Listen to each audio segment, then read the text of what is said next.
মূলত এই যে মেলা শুরু হলো আজ থেকেই গোটা রাজ্য জুড়ে প্রত্যেকটা ব্লকে ব্লকে এই মেলা চলছে। আজও কিন্তু সেরকমভাবেই জামালপুরের যে বিডিও অফিস সেই প্রাঙ্গণেই কিন্তু এই মেলা শুরু হয়েছে। মূলত এই মেলার কারণ যে শিল্পীরা যারা গ্রাম বাংলায় যারা বহু কুটির শিল্প রয়েছে, যেমন তন্তুবাই রয়েছে, যেমন অনেক মহিলা যারা গ্রাম বাংলায় বিড়ি বাঁধেন সেই কাজ করেন এবং তার সাথে সাথে মাটির কাজ করেন, অনেক কাজ করেন গ্রাম বাংলার মহিলারা তারা স্বনির্ভর হওয়ার জন্য।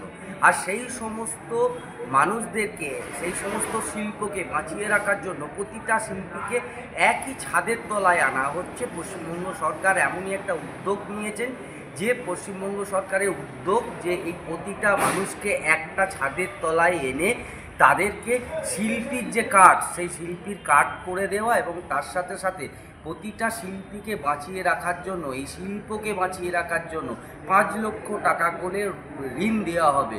তাই প্রতিটা শিল্পকে সঠিক জায়গায় রাখা এবং বাঁচিয়ে রাখাই পশ্চিমবঙ্গ সরকারের এই উদ্যোগ।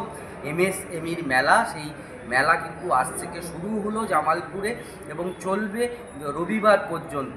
ইতিমধ্যেই ক্রেডিট কার্ড, যেমন স্টুডেন্ট কার্ড রয়েছে, স্টুডেন্ট ক্রেডিট কার্ড রয়েছে, তারপরে কৃষকদের জন্য কিষাণ ক্রেডিট কার্ড রয়েছে, তেমন শিল্পীদের জন্য একটা কার্ড তৈরি করবেন এমনই মুখ্যমন্ত্রীর একটা উদ্দেশ্য। এবং তার সাথে সাথে প্রতিটা শিল্পীকে তার শিল্পকলাকে বাঁচিয়ে রাখার জন্য ঋণ করে দেবার জন্যই কিন্তু এই মূলত মেলা। গোটা রাজ্য জুড়ে যেমন আজ শুরু হয়েছে, তেমন জামালপুর ব্লকেও কিন্তু আজ থেকে সেই মেলা শুরু হলো। দেখতে পাওয়া গেল এই যে মেলা, সেই মেলায় উদ্বোধনে এলেন জামালপুরের ব্লক সভাপতি, জামালপুরের তৃণমূলের ব্লক সভাপতি মেহমুদ খান এবং তার সাথে সাথে ছিলেন সহসভাপতি ভূতনাথ মালিক এবং এখানকার বিধায়ক অলোক কুমার মাঝি। তারা প্রত্যেকেই কিন্তু যারা শিল্পকলার সাথে যুক্ত, যে নারীরা যারা গ্রামের এই শিল্পকে বাঁচিয়ে রাখার জন্য যারা আজও কুটির শিল্পের কাজ করছেন, তারাও